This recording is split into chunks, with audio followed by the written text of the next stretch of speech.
If you need to remove window tint or you already tried and failed, especially on the back glass, watch this video because one mistake and you can damage these defroster lines and it will cost you a new window. This is episode 5 of Passat Rectification and I need to remove window tint because it looks bad. Someone already tried to remove it, they didn't do it the right way.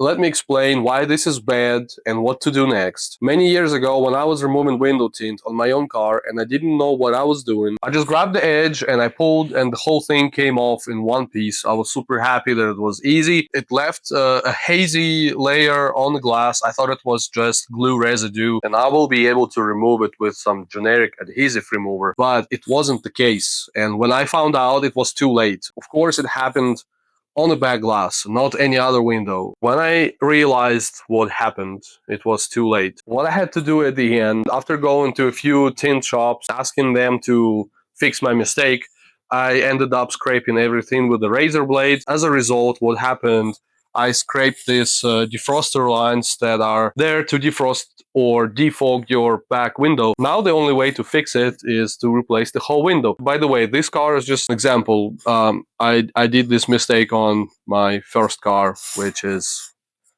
not the M5, it's the other car. This is why I decided to make this video, because after so many years, I have to fix this same issue on the Passat, and I thought, hey, if this happened second time, there is a possibility it happened to someone else somewhere out there. I found a solution, and I want to share it with you so you can avoid making my mistake. Let's talk window tint. Window tint is not made out of one piece. It's made out of at least 3 layers. That would be a top layer, the base layer, and adhesive layer. The top layer is the strongest layer. Once the top layer separates, you're left with the worst, with the base layer. It is not as strong as adhesive and you will not be able to remove it with traditional methods. It will come off in very small pieces and leave residue behind. You will spend days removing it until you give up and scrape it all with the razor blade. And if this is all happening on the back glass, you're ruining your defroster lines, meaning you're ruining your back window. Now, traditional methods also work if your window tint is still intact. A lot of people use steamer or a heat gun. A steamer may work better. If you have a steamer good, just heat it up or use steam to heat it up and get the edge of it and slowly pull. If it doesn't come off in one piece, then stop, because you can make it even worse. So traditional methods are good for a good intact window tint.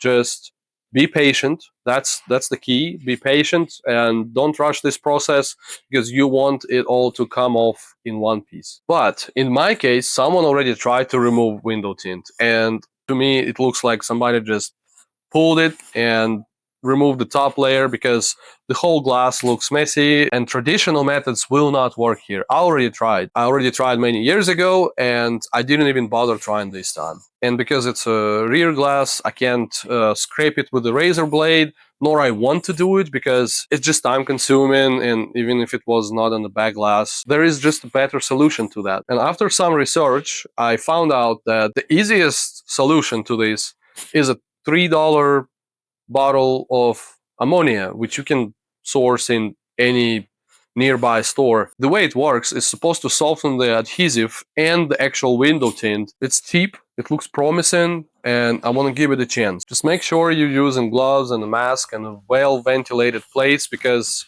it is very volatile and you don't want to inhale it. I sprayed a lot of ammonia on the back glass. I covered it with a trash bag to reduce evaporation, and I left it sitting like this for 2-3 hours, periodically heating it up. I don't think heating up is necessary, especially if it's hot outside, but in my case it was a cold day and I decided to heat it up. I believe it helped.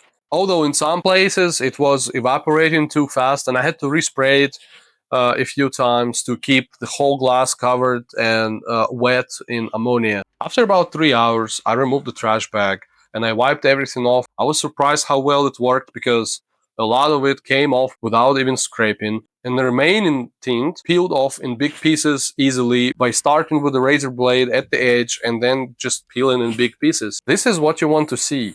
No scraping, no damage to the defroster, minimal effort. This is the only way to remove that base layer without damage and without hassle. Even if the window tint is still intact and you just want to remove it, I think that using ammonia is easier than using traditional methods like steamers or heat guns. In my case, I didn't even cover any interior pieces and nothing was damaged with ammonia, but I would suggest if you use ammonia, try to cover interior pieces because I'm not sure how it would react with different materials. If you remember one thing, don't rush window tint removal. If the top layer separates, stop and reassess. This method saved this rear window. This is exactly what rectification means to me. Thanks for watching. I hope this helps you to remove window tint without hassle, and in case if something does go wrong, after watching this video, you will be able to avoid costly mistake.